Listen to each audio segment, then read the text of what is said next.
एक अमीर लड़का था जो कि उसे एक गरीब किसान की लड़की से प्यार हो गया। लड़की सुंदर होने के साथ साथ काफी समझदार भी थी। एक दिन जब लड़के ने उस लड़की को बताया कि वह उससे प्यार करता है और उससे शादी करना चाहता है, तो लड़की ने कुछ सोचने के बाद उस लड़के को शादी करने से इनकार कर दिया, क्योंकि वह गरीब परिवार से रिश्ता रखती थी। लेकिन कुछ समय के बाद जब ये बात उस लड़के को पता चली तो उसने लड़की के माता पिता से बात की और उस लड़की को समझाया। काफी समझाने के बाद वह लड़की मान भी गई और दोनों की शादी हो गई। शादी के बाद लड़का उससे बहुत प्यार करता था। दोनों का जीवन काफी अच्छा चल रहा था। लेकिन कुछ महीनों बाद लड़की को चर्म रोग हो गया, जिसके कारण उसकी खूबसूरती ढलने लगी।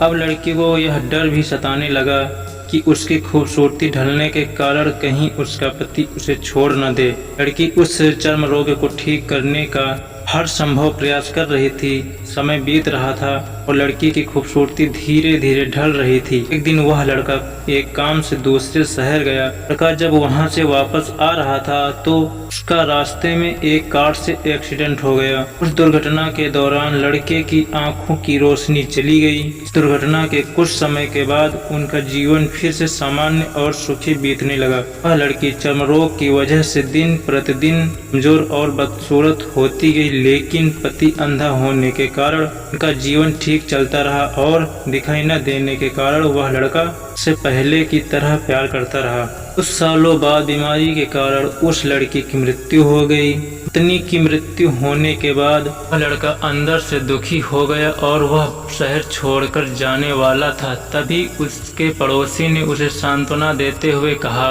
आप तो अपनी पत्नी के बिना अकेले पड़ जाएंगे। वह आपका काफी ख्याल रखती थी, अब आपका जीवन अंधकार में कैसे व्यतीत होगा। तब उस लड़के ने अपने पड़ोसी की ओर देखा और गहरी सांस लेते हुए कहा, मैं कभी अंधा था ही नहीं, लेकिन मैं यह सोचकर अंधे का नाटक कर रहा था कि कहीं मेरी पत्नी को उसकी बीमारी और बदसूरती के कारण यह न लगे कि मैं उससे प्यार नहीं करता। इसीलिए मैं इतने सालों तक बिना कुछ कहे हुए अपनी पत्नी की खुशी के लिए अंधा बना रहा। यह बात सुनकर पड़ोसी की आंखों से आंसू छलक आए और वह लड़का वहां से उठकर चला गया।